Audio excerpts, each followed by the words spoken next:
Hello, everyone, and welcome back to my weekly list update. Today, we're talking 10 albums that I've listened to over the last week, and I give a quick little first impression on them. Before I get into that, though, I wanted to thank everyone who voted on this month's deep dive over the last week, because we will be looking at Frank Ocean's Nostalgia Ultra next week. Next month, I've decided to pick the album myself because it is my birthday month along with Kanye's, and I want to spend the time preparing something special for that. But I will do a deep dive on The Wall eventually. For now, though, here are the tunes for this last week. Graduation by Kanye West. Alright, so this album was kind of a technicality because I realized this last week that this was the last Ye album that didn't have a rating on my list. All I will say now is that it has one. Beautiful Mind by Rod Wave. Damn, the son of Kevin Gates here sure can make some dramatic pop rap.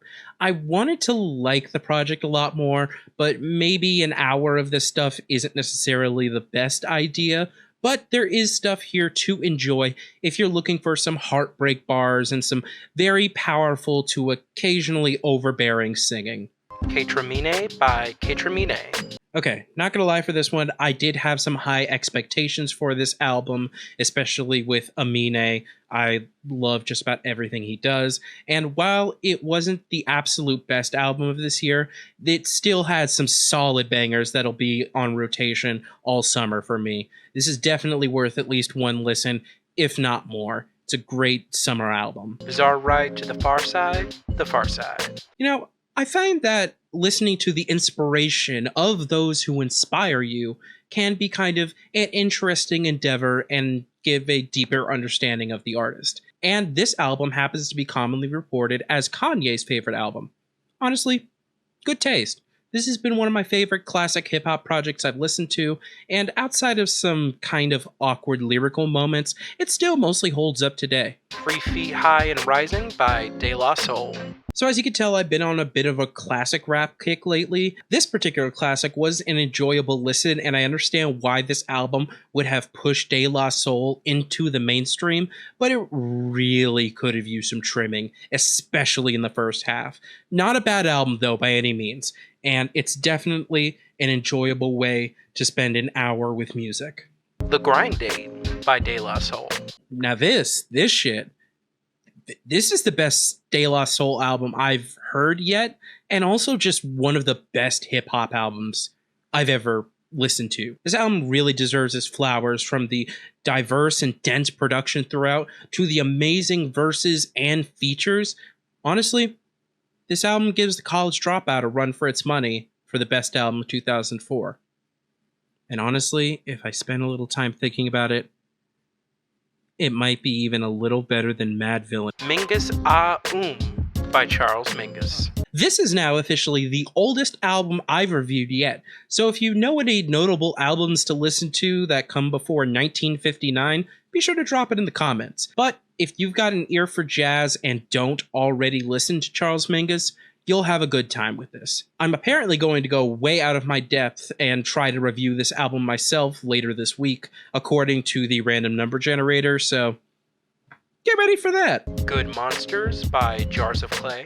I've mentioned before that I am a Christian, and that I have occasionally enjoyed some Christian music, whether it's Kendrick Lamar or Sufjan Stevens' very godly pointed lyrics at times, to a Christian hip-hop artist, Lecrae, making my top 10 album list last year. I try to be open to hearing faith explored musically.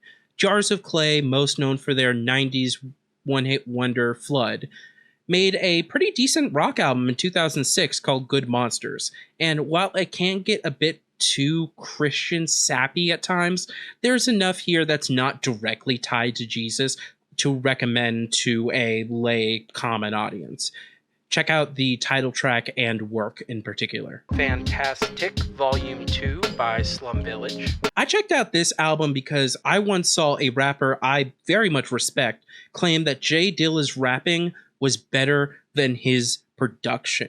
A claim that I can confidently say, yeah, no, I don't think that's really the case. While it's stupidly long at an hour and 15 minutes, this album is J Dilla production with some serviceable flows and bars.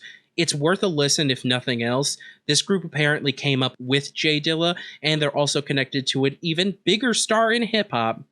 But that's another story for when I get to that album. Medulla by Björk. As someone who isn't normally a huge a cappella fan, Björk really found a way to, honestly, just to make a cappella interesting. Definitely one of Björk's more out there albums, but it's an interesting take on the a cappella genre that carries this unique album into the territory of a recommendation. Give this one a listen if you're into the weird. That's all for this week. Be sure to let me know your favorite songs from any of these projects or artists in the comments, and I'll see you all for the next review. Pieces.